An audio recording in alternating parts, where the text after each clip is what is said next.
പ്രാർത്ഥന ഇംഗ്ലീഷ് എന്ന പ്രേയുടെ സ്പെല്ലിംഗ് എന്ന PRAY.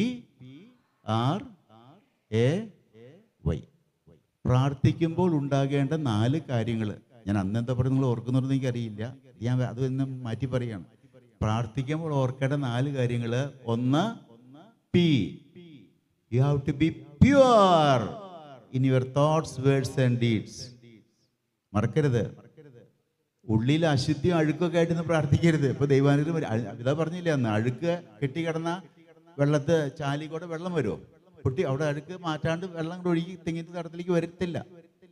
അപ്പോ when we pray you have to be, ഇതുമിണ്ടാത്തെ ഇംഗ്ലീഷ് മനസ്സിലായില്ലേ? You have to be pure. വിശുദ്ധിയുള്ളവരായിട്ട് വേണം പ്രാർത്ഥിക്കാൻ. ചിന്തയിലും വാക്കിലും പ്രവൃത്തിയിലും വിശുദ്ധി ഉള്ളവരാകണം. ഇല്ലെങ്കിൽ അത് ഉണ്ടാക്കിയെടുക്കണം.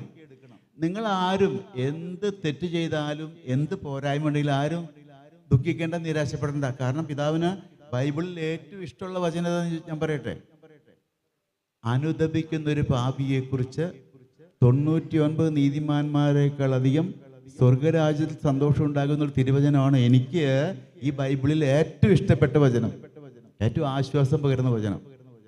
എന്ന പോരായ്മ വന്നാലും പേടിക്കണ്ട.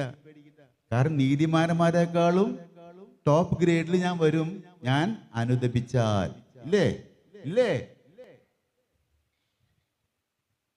So when you come to pray, അടുത്ത സ്പെല്ലിംഗ് എന്ന പ്രേയുടെ you have to repent. You have to അനുദപിക്കണം. നീ എന്നെ കൊള്ളരുതായ്മ ചെയ്താലും കുഴപ്പമില്ല, നീ മാറാൻ തയ്യാറാവണം. അനുതാപം എന്ന് പറഞ്ഞാൽ പശ്ചാത്താപം ഉണ്ടാക്കണം. അപ്പൊ അനുദപിക്കണം. അനുദപിച്ചാൽ നീ നീതിമാന്മാരെക്കാൾ ടോപ്പാവുന്ന കർത്താവ് പറയുന്നത്. 99 നീതിമാന്മാരെക്കാൾ ടോപ്പാവും നീ, എത്ര പാപച്ചെളിയിൽ വീണ വ്യക്തിയാണെങ്കിലും. അതിൽ പരം ഒരു വാഗ്ദാനം എന്താ പോയി കിട്ടണ്ടേ?